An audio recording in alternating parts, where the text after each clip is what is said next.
طالع من القصيم رايحين شو اسمه مع بنته، ما عنده ما ياكل، بنت ماتت جوع وهو ميت جوع، خلاها تحت الشجره وراح له. سمعتها قبل. اي نعم، في اليوتيوب. يا الله. واللي حاضرها القصه حاضرها اللي يقولها حسن الهويمي. نعم انا سمعتها. والله انه خلى بنته تحت شجره، قال الهويمي ليش يخليها؟ قال ميته جوع، هو ميت جوع. تقول يا ابوي لا تخليني.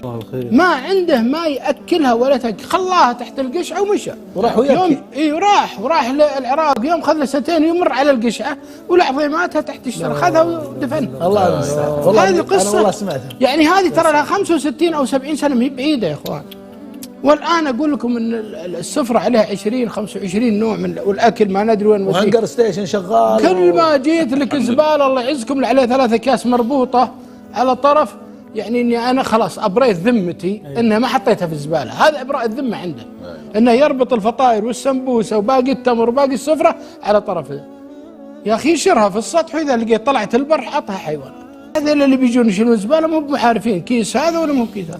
يا اخوان ترى ابو عبد العزيز يتكلم من يعني ترى النعمه دي ترى حديثه، يعني يا شباب ترى والله معنا الاحمد يتكلم، يقول ذيك الايام ان جينا في بريده وفي البصر يسولف علينا، يقول ما كنا نعرف شيء اسمه فطور، نعرف الفطور اللي هو في رمضان، بعدين ما عندنا شيء ناكله، والله نمشي حافين. الشيخ سعيد مسفر مسموعه قصته اللي يقول انه يعني في المدرسه كنا كلنا حافين، ما في الا ولد الامير سيد بن ماضي ولده لابس نعال، يقول نجي نناظر رجليه هذا وشو لابس، كيف لابسها، هذه كيف يمشي فيها.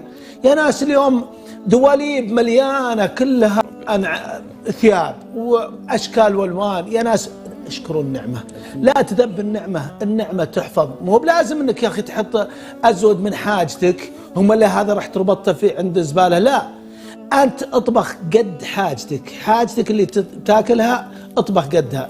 انا قبل كم يوم مريت على مطعم وابي ابغى لي نص دجاجه، ابغى لي ربع دجاجه، قال لي ما في الا نص، قلت طيب عطني نص واقسمه لي قسمين، قال لا ما نقسمه، قلت مو على كيفك، اقسمه انا اكل ربع يكفيني ربع مع الرز، اقسمه لي قسمين، وقسمه لي قسمين ورحت اعطيته واحد يمشي في الشارع. يا سلام. وكليت قدي، انا ليش اخذ ازود من حاجتي واروح اكبه؟ ما انت ملزوم، خذ حاجتك اللي انت تقدر تكفيك والباقي صدق به، ولا لا تطبخها اصلا اذا انت ما انت متصدق. يعني قصدي ان كلام ابو عبد العزيز يتكلم من شيء ترى جزيره العرب مر عليها اشياء دهور، واستمعوا لقصص الشيبان الاولين وتبي تشوفون العجب.